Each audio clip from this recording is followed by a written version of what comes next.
हाँ जी, नमस्कार। स्वागत है आपका आज की क्लास में।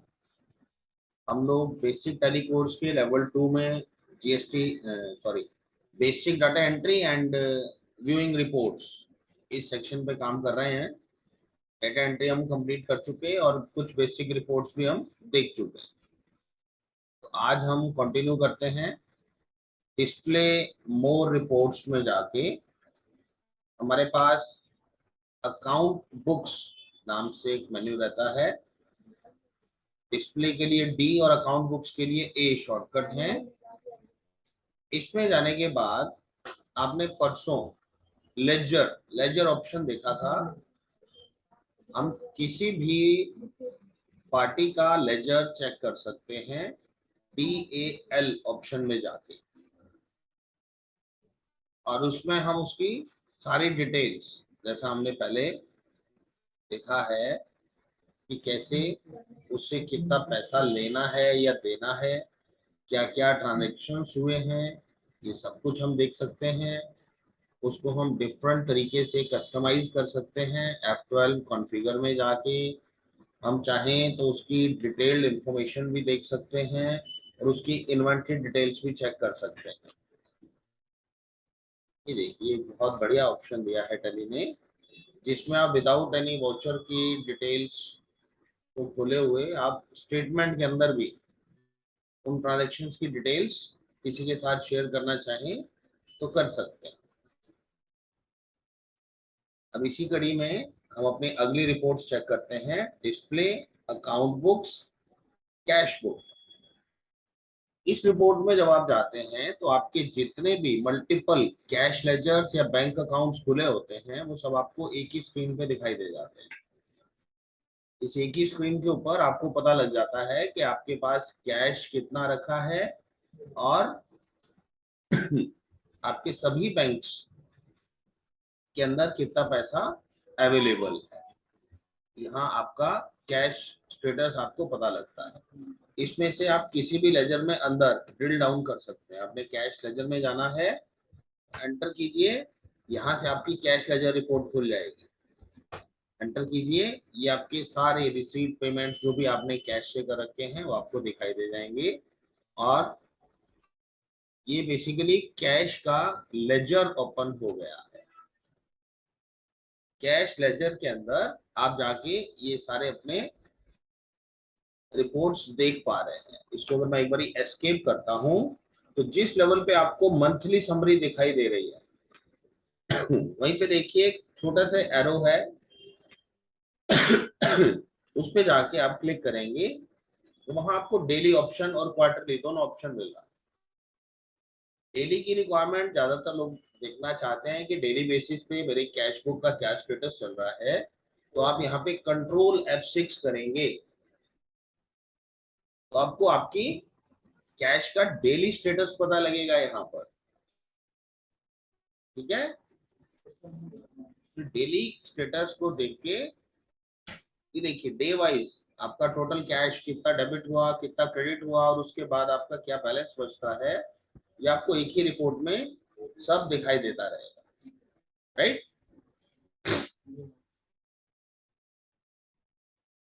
मंथली देखना है मंथली देख सकते हैं और ऐसे ही आपको क्वार्टरली देखना है आप क्वार्टरली भी देख सकते हैं। अप्रैल टू जून में क्या स्टेटस रहा।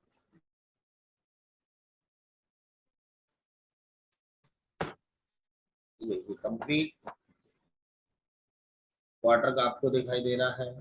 मंथली देखना चाहिए, मंथली आ गया और कंट्रोल F6 से आपका डेली बैलेंस भी आ रहा है।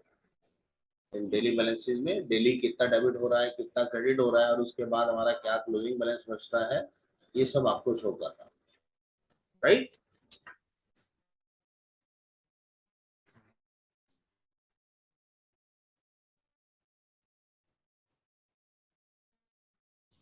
ये देखिए बेसिस ऑफ वैल्यू में जाके आपको ऑप्शन मिलता है show negative balance only. Negative balance का क्या मतलब है? जब जब मेरा कैश नेगेटिव जाएगा मींस आपके पास कैश अवेलेबल ही नहीं था आपकी बुक्स में और आपने कुछ कैश ट्रांजेक्शन्स कर दिए, तो ऐसी कोई भी सिचुएशन आपकी बुक्स में आनी नहीं चाहिए आइडियली, बट कई बार ऐसी सिचुएशन क्रिएट हो जाती है किसी ना किसी एंट्री को मिस कर जाने की वजह से। हम लोग कैश इंट्रोड्यूस करना तो भूल गए, बट एक्सपेंसेस हमने बुक कर दिए, तो उस केस में कैश का बैलेंस क्रेडिट चला जाता है। किसी भी अकाउंटेंट या बिजनेसमैन के लिए ये जरूरी है कि वो अपनी कैश बुक में अपने बैलेंसेस को फ्रीक्वेंटली चेक करते रहें, ताकि गलती से भी हमारा कैश बैलेंस क्रेडिट में ना जाने पाए। तो उसको आइडेंटिफाई करने के लिए टैली आपको इस तरीके से हेल्प करता है, शो नेगेटिव बैलेंस ओनली।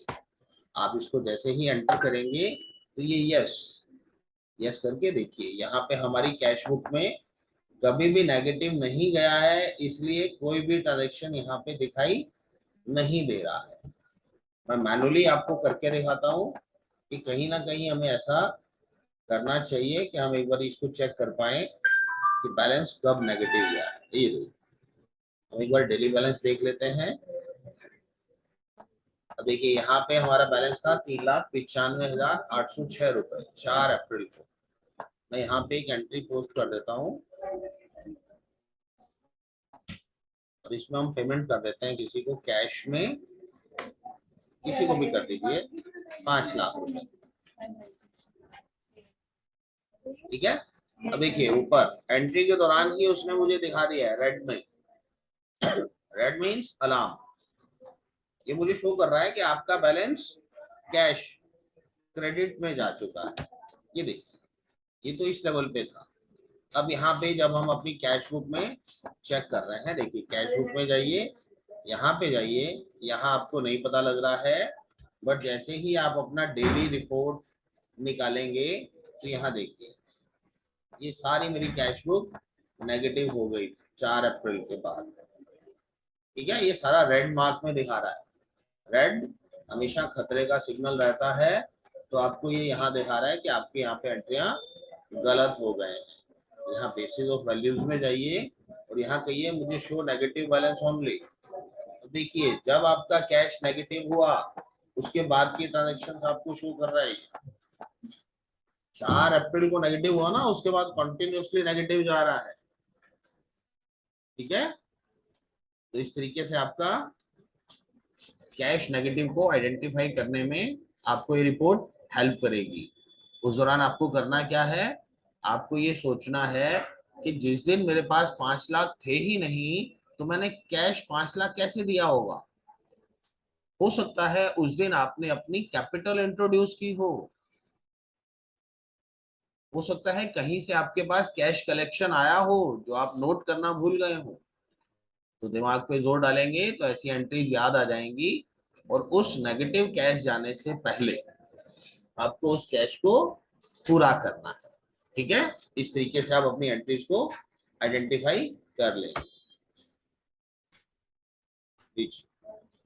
इसमें हमने अब बेसिस ऑफ वैल्यू देखा था, ओपनिंग बैलेंस देखना है कि नहीं, जो पीरियड मैंने सिलेक्ट किया है उस पीरियड से पहले वाले पीरियड का जो बैलेंस होता है वो हमारा ओपनिंग बैलेंस कहलाता है उस पीरियड के लिए। सिर्फ डेबिट एंट्रीज देखनी है, क्रेडिट एंट्रीज देखनी है, या सारी देखनी है। डेबिट या क्रेडिट एंट्रीज जब हम वेरिफिकेशन ऑफ अकाउंट्स कर रहे होते हैं तब हम कई बार देखना चाहते हैं कि एक बार हम सारी रिसीट्स देख लें, एक बार हम सारी पेमेंट्स देख लें कहाँ कहाँ पैसा गया है, तो वहाँ ये ऑप्शन यूज किए जा सकते हैं।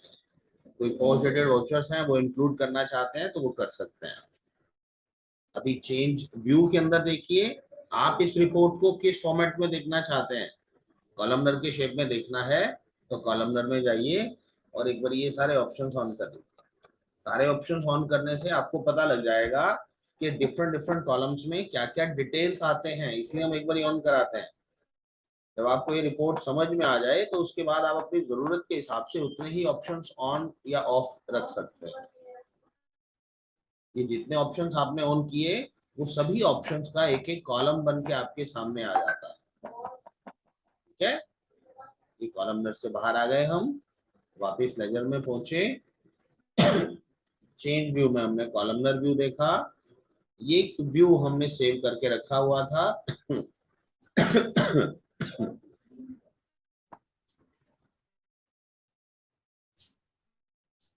Post dated summary, cash deposit, ये हम जंप कर सकते हैं अदर रिपोर्ट्स के ऊपर यहीं से, राइट।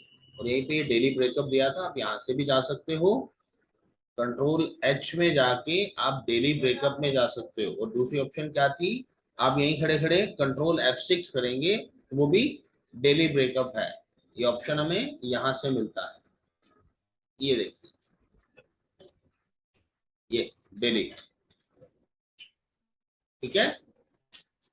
अभी इसको जब आप लेजर फॉर्मेट में देख रहे हैं तो इसके एक्सेप्शन रिपोर्ट्स में आपको सेल ऑर्डर, परचेज ऑर्डर, ये इन रिपोर्ट्स पे जंप करके ले जा सकता है।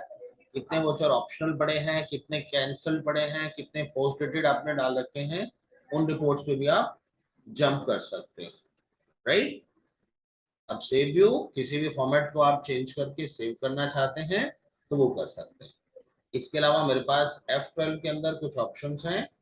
आपको हर एंट्री का नरेशन देखना है तो यस कर दीजिए, कंट्रोल ए करेंगे, सभी का नरेशन दिखाई देने लगा जहां जहां आपने नरेशन टाइप किया होगा। रिपोर्ट आपको कंडेंस फॉर्मेट में चाहिए या डिटेल्ड? किसी भी कैश वाली एंट्री में आपको इन्वेंट्री डिटेल्स तो नहीं मिलेंगे अनटिल अनलेस आपकी वो सेल्स की एंट्री हो या परचेज की एंट्री हो। परचेज या सेल आपने कैश में कर रखा होगा तो उसकी इन्वेंट्री डिटेल्स भी देख सकते हैं, अदरवाइज रिसीट पेमेंट में कोई इन्वेंट्री डिटेल्स नहीं होता है। ये mode of payment, bank details, ये सब चीजें आप ऑन करके देखेंगे तो उससे रिलेटेड कोई आपने ऑप्शंस डाल रखे हैं तो आपको यहीं पे ही देख सकते हैं। यहाँ पे आप show entered oblique altered by, अगर आपने यूजर्स क्रिएट किए हैं तो कौन सी एंट्री किस यूजर के नाम से लॉगिन करके डाली गई है वो ऑप्शन आपके सामने आ जाता है। ये सारी एंट्रीज एडमिन नाम के यूजर ने डाली। और इसके साथ अगर आप रनिंग बैलेंस देखना चाहते हैं तो देखिए, रनिंग बैलेंस का मतलब होता है हर एंट्री के बाद का बैलेंस। यहाँ बता रहा है कि आपके पास 3,75,306 रुपए का बैलेंस था, बट आपने किसी को पेमेंट कर दी 5 लाख रुपए की। ऐसा कैसे हो सकता है कि मेरे गले में तो पैसा नहीं है और मैंने किसी को 5 लाख दे दिए? इसका मतलब तो ये निकलता है कि या तो उस दिन गले में पैसे थे, और पैसे थे तो इसका मतलब पीछे हमारी कोई एंट्री मिस्ड है, या फिर आपने अपनी पॉकेट से कैपिटल अकाउंट से वो पैसा जोड़ के और फिर उनको पे किया है। तो वो एक ट्रांजेक्शन यहाँ पर इस 5 लाख की एंट्री से पहले पहले आपके पास एक रिसिप्ट की ट्रांजेक्शन होनी चाहिए थी, ठीक है। इस तरीके से आप अपनी कैश बुक को देख सकते हैं। और यहीं से ही देखिए हम कैसे आए थे इसमें, DAC, DAC से हमारे सामने कैश और बैंक के लेजर्स दिखाई देने लगते हैं। ये हमने कैश बुक चेक किया। अभी अभी हम किसी भी बैंक में जाके अंदर चेक करते हैं, यहाँ पे भी सेम ऑप्शंस हैं। आपको मंथली रिपोर्ट दिखाई दे रही है, यहीं पे आप चाहेंगे तो आपको क्वार्टरली और डेली रिपोर्ट भी दिखाई दे सकता है। ये अप्रैल टू जून का रिपोर्ट आ गया। और अगर मैं डेली देखूंगा तो डेली मेरा बैंक अकाउंट कितने रुपए से डेबिट हो रहा है और कितने रुपए से क्रेडिट हो रहा है, और उसके बाद उसका उस डेट में क्या बैलेंस निकल रहा है, ये मुझे यहाँ पे दिखाई दे जाएगा। मैं बैंक के लेजर में एंटर कर रहा हूँ, ये बैंक लेजर आ गया। अब इसमें देखिए ये सारे ऑप्शन, पीरियड, किस पीरियड के लिए आपको चेक करना है वो आप बता सकते हैं। लेजर, बेसिकली ये रिपोर्ट में जो आप पहुंचे हैं, यहाँ पे आप DAL करके भी पहुंच सकते थे। DAL करके आप अगर अपने बैंक का नाम, जैसे यहाँ कोटक बैंक है, ये टाइप करेंगे तो यही रिपोर्ट खुलेगा। और अभी हम किस रास्ते से आए हैं, display account books, cash books, और उसमें जो बैंक का लेजर दिखाई दिया उस पर एंटर करके हम यहाँ पहुंचे, ठीक है।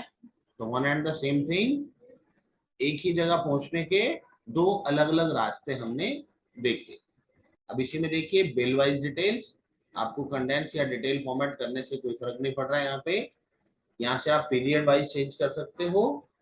F6 से मंथली है, कंट्रोल F6 से आपको डेली बेसिस पे ये रिपोर्ट दिखाई देगा। कॉलमनर बना सकते हैं आप, वही कॉलमनर जो हमने अभी कैश के लिए चेक किया था वही हम बैंक के लिए देखते हैं। यहाँ इंफॉर्मेशन हमारे पास कॉलम्स के शेप में आ जाती है।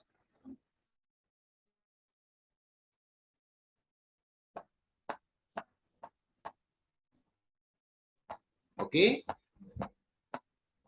ये कॉलमनर ऑन करने के बाद रिपोर्ट में कॉलम्स की शेप में दिखाई देने लगता है। पोस्ट डेटेड इंक्लूड करनी है एंट्रीज, अगर कोई बैंक पोस्ट डेटेड आपने चेक्स इशू कर रखे हैं या रिसीव कर रखे हैं, वो एंट्रीज इसमें रिपोर्ट में इंक्लूड हो जाएंगी। बेसिस ऑफ वैल्यूज के अंदर ओपनिंग बैलेंस देखना है कि नहीं, सिर्फ डेबिट एंट्री देखनी है, क्रेडिट एंट्री देखनी है, या सारी एंट्री देखना चाहते हैं, पोस्ट डेटेड इंक्लूड करना है कि नहीं करना है। ऐसे ही चेंज व्यू के अंदर कॉलमनर आ गया, ये इससे related reports, post dated summary अगर पोस्ट डेटेड एंट्री डाल रखी है, कैश और चेक डिपॉजिट स्लिप, ये एक फंक्शन अवेलेबल है टैली के अंदर। आप चाहें तो जब बैंक में कैश जमा कराया जाता है तो उसके कैश डिपॉजिट स्लिप आप टैली से प्रिंट आउट कर सकते हैं। ये रिपोर्ट्स हम चेक करेंगे जब हम बैंकिंग सीख रहे होंगे, अभी हम बैंक लेजर सीख रहे हैं एक बारी, इसलिए हम स्किप करेंगे इन चीजों। यहाँ पे भी डेली ब्रेकअप का ऑप्शन है जहाँ पे आप डेली ब्रेकअप देख सकते हैं। और यहाँ भी ध्यान रखना है कि अगर आपका बैंक अकाउंट करंट अकाउंट है तो उसका बैलेंस भी क्रेडिट नहीं जाना चाहिए, नेगेटिव बैलेंस बैंक्स में नहीं जाएंगे। ठीक है, एक्सेप्शन रिपोर्ट में आए, एक्सेप्शन रिपोर्ट में आपसे ये डिफरेंट रिपोर्ट्स पे आपको ले जा सकता है। यहाँ से सेल ऑर्डर, परचेज ऑर्डर, ये ऑर्डर वाउचर्स टैली में अलग से वाउचर टाइप दिया गया है। जब आपको वाउचर टाइप एक्सप्लेन किए थे तो हमने बताया था सेल ऑर्डर्स जो हमारी पार्टीज हमें ऑर्डर देती हैं माल मंगाने के लिए, वो हमारे लिए सेल ऑर्डर है, उस पार्टी के लिए परचेज ऑर्डर है।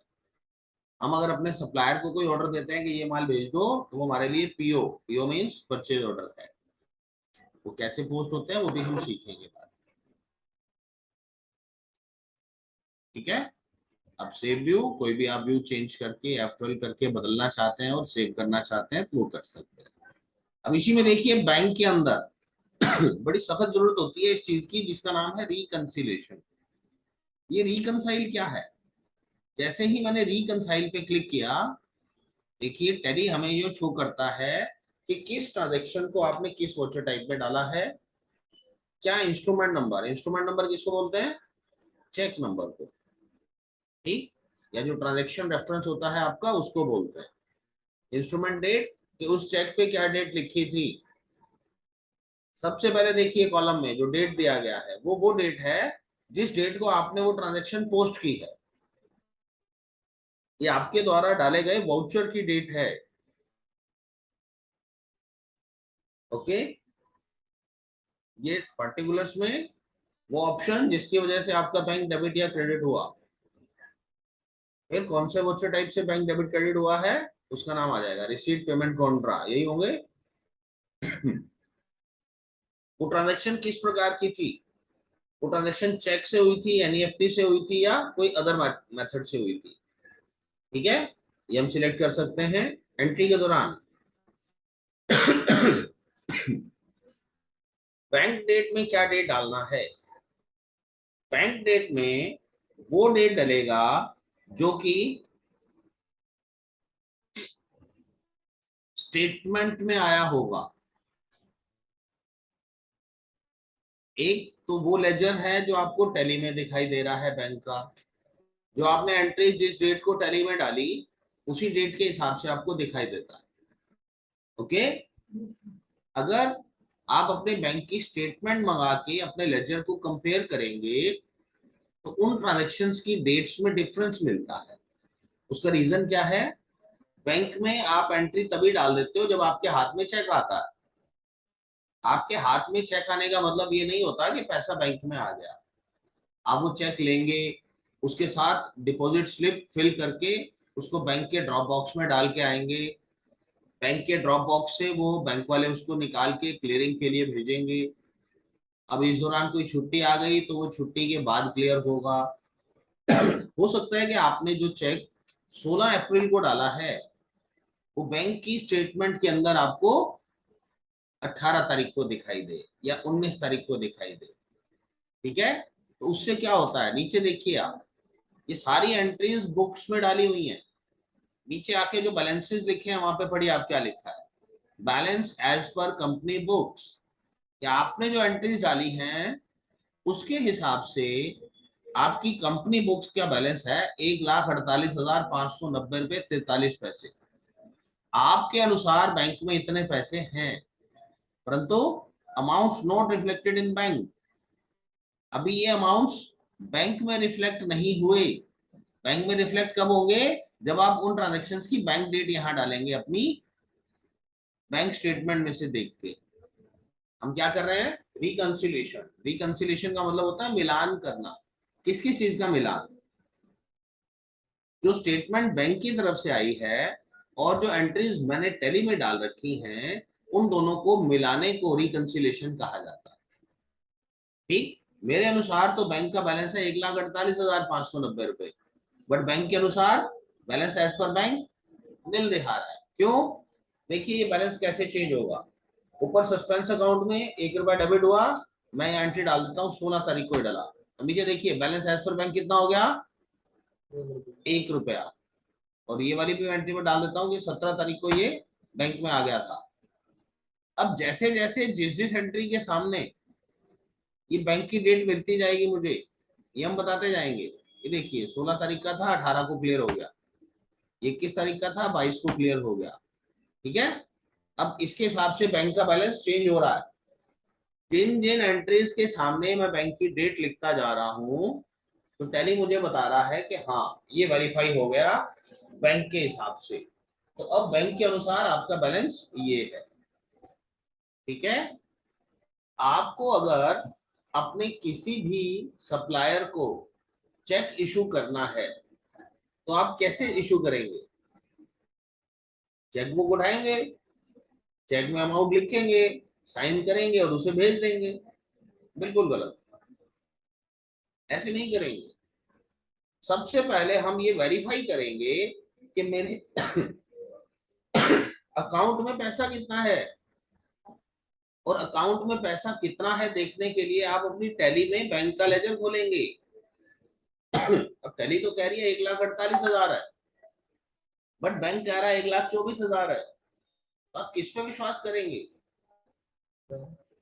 जो बैंक का बैलेंस है उस पर विश्वास करेंगे, क्योंकि बाकी एंट्रीज हो सकता है कि मेरे द्वारा जो चेक भेजे गए हैं बैंक में अभी वो क्लियर ना हुए हो, वो क्लियरिंग में ही पड़े हो, वो ड्रॉप बॉक्स में ही पड़े हो।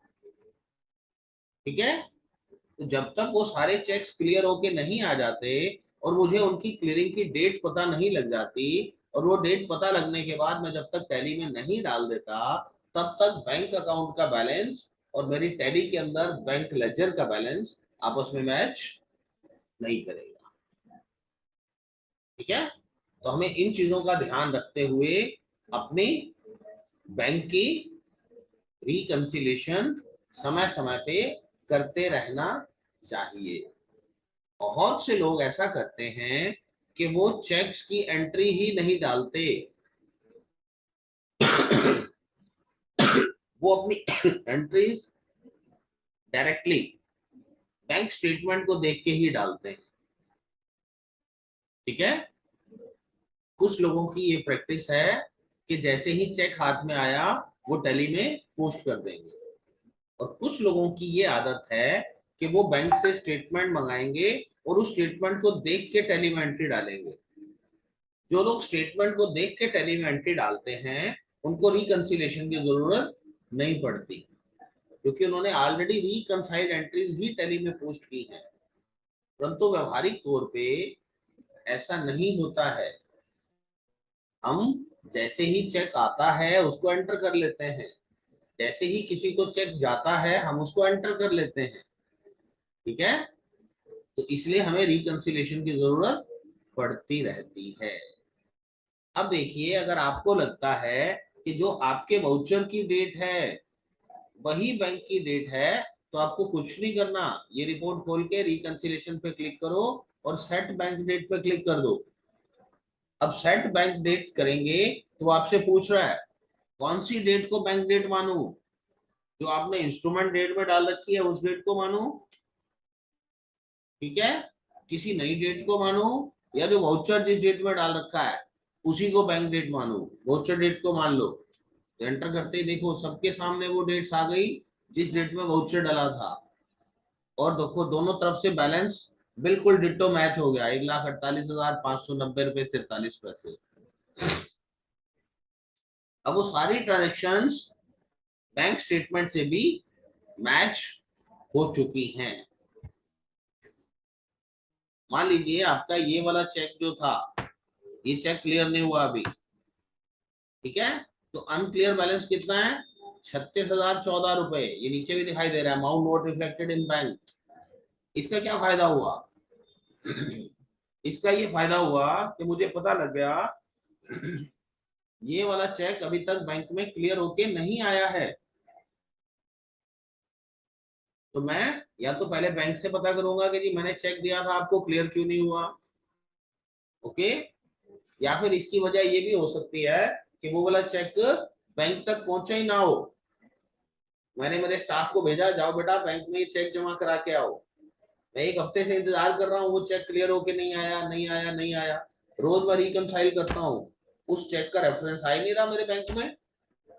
तो इसका मतलब क्या हुआ, वो चेक बैंक तक पहुंचा ही नहीं, वो के रास्ते में गिर गया, या बच्चे की पॉकेट में रह गया और वो वॉशिंग हो गई। कई बार होता है ऐसा।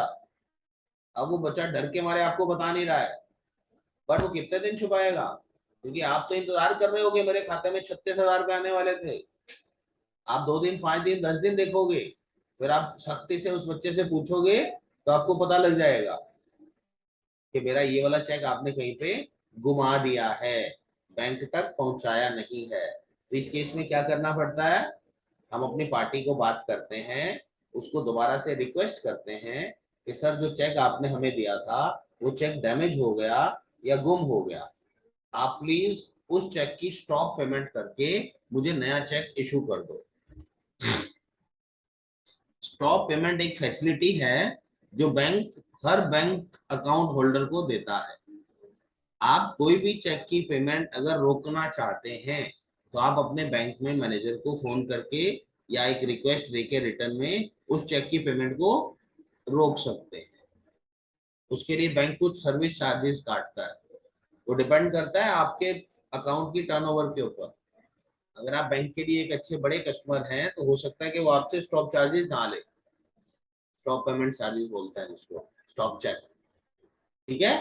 अदरवाइज वो आपसे पेमेंट लेके आपको वो फैसिलिटी अवेल करा देगा, ठीक है। उसके रिमार्क्स में क्लियरली लिखा जाएगा कि चेक इशू करने वाले ने ये पेमेंट का भुगतान करने से मना कर दिया, ओके। इस तरीके से रिकनसाइल करने के बाद आपको कंट्रोल ए करके ये सेव करनी होगी रिकनसिलेशन।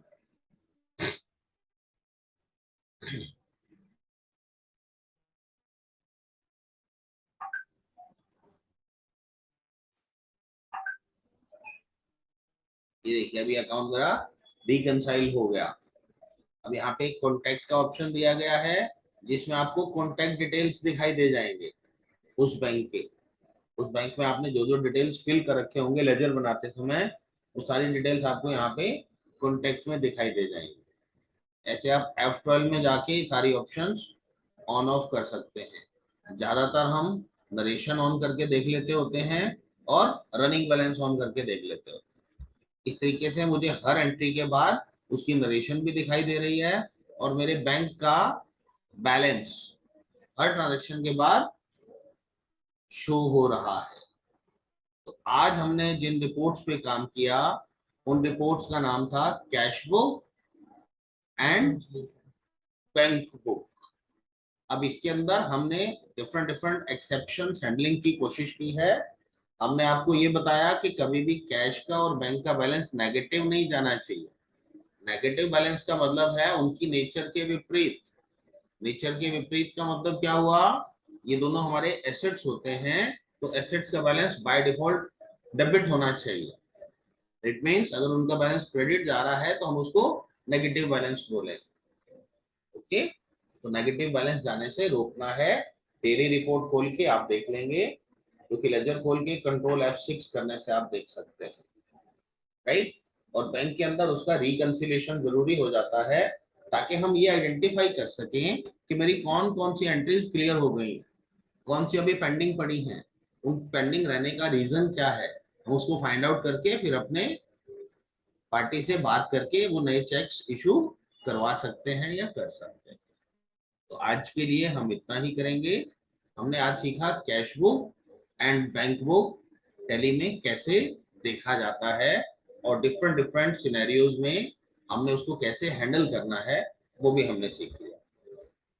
चलिए, थैंक यू। आज के लिए इतना ही।